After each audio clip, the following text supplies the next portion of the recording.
March 14th, 2024, Aim High Academy, where Jesus does his gymnastics. We've been on a series, Becoming an Effective Gymnastics Instructor. We are on part 2, Coaching Methodology, communicating gymnastics information to our students in a way that they can understand, gives them information they can use to get the skills, corrects mistakes in a positive fashion, motivates them to try their best, helps them feel good about their efforts. We mentioned that we want to be building their self-esteem as we teach them. They like to have fun, that's why they want to do an activity, and these are recreational classes. We coach them in some ways like we do teams, but they are not teams, so we need to make sure they are having a lot of fun. Before we began talking about how should a gymnastics instructor teach, we started looking at 10 different ways not to teach gymnastics. Number 1, we looked at the ego-crushing teacher, the cheerleading teacher, the uninterested teacher, the information withholding teacher, and the too technical teacher. I will emphasize, if you have your hand out as you go through these videos, that will be helpful as well. Okay, now we're going to move on to number 6 in a series of ineffective gymnastics instructors. This is the too much information given at one-time teacher. Next time you do your cartwheel, point your toes, straighten your knees, kick harder, kick higher, kick faster, turn your hands in, straighten your arms, start with your hands up, finish with your hands up, pass through 90 degrees going into the cartwheel, pass through 90 degrees coming out of the cartwheel, square your hips going in, square your hips going out, pass through a straddle handstand position and smile. All important aspects of a cartwheel, certainly, but too many for the students to try and fix after one cartwheel. Message received, blah, blah, blah, blah, blah, the fix. Give your students simple, bite-sized instructions. Focus on 1 correction or maybe 2, occasionally 3, but 1 or 2 corrections per repetition. All right, number 7, the good job teacher. This is cousin to the cheerleading teacher. At least the cheerleading teacher varies what they say. Way to go, you did it. That was great. The good job teacher only says, good job, good job, good job, good job, good job, good job, like a robot after every skill. Doesn't let the student know what was good about the skill or what needs to be improved. I like to, if I'm on the floor and I walk by a coach that says, good job with nothing else, I sometimes will turn to the coach and say, hey, what was good about what they just did? And sometimes I get up like, look,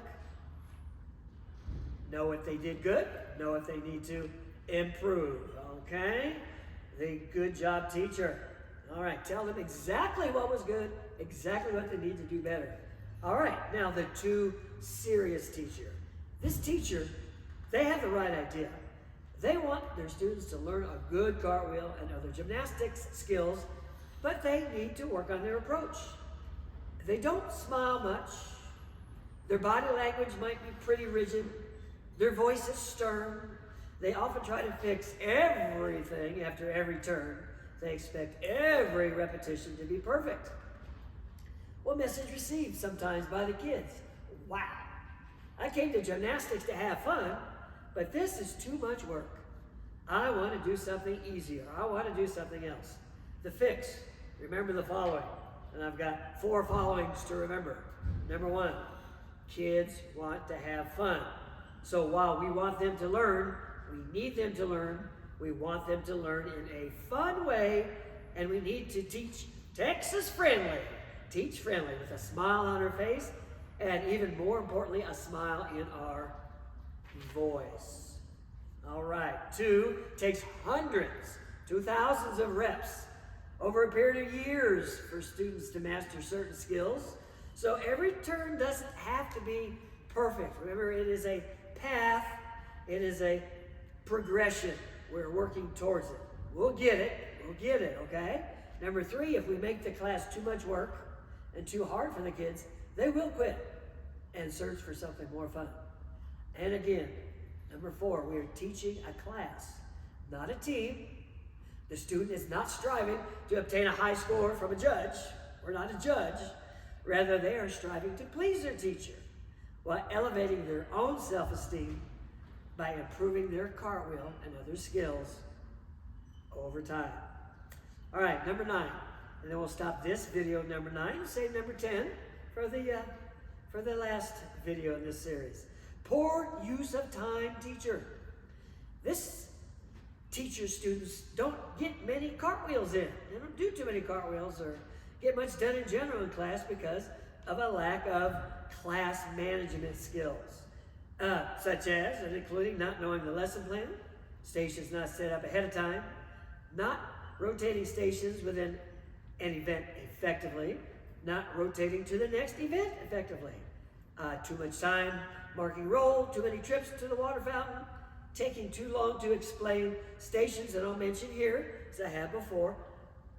Get a student that's really good at most of the stations to demonstrate for you so that you're not like teaching the stations and taking a minute per station to get them done. Find someone that can show those stations quickly for you or do it yourself, depending on which one works out better for you. Too much teacher talking and not enough student action in the class. Talking too much to other instructors and so forth. Basically, a lot of the student's time is wasted standing around, sitting down, waiting in line, and waiting for directions from the instructor. Message received by the child. When am I going to learn and practice my cartwheel? This is boring. I want to do something else. The fix. Study your skill sheets. Know what all the skills are at each level you're teaching on each event. Study your lesson plans. If possible, I might mention have lesson plans. Do some station pre-setup. Keep moving through the warm-up. Promptly take roll. Move from event to event briskly. Demonstrate stations quickly. Focus on your students rather than socializing with other coaches. Effectively manage your time. All right, so in the next video on coaching methodology, we'll mention one more type of how not to teach, teacher, and then we will move on to how to teach. All right, keep on teaching those students how to flip, roll, cartwheel,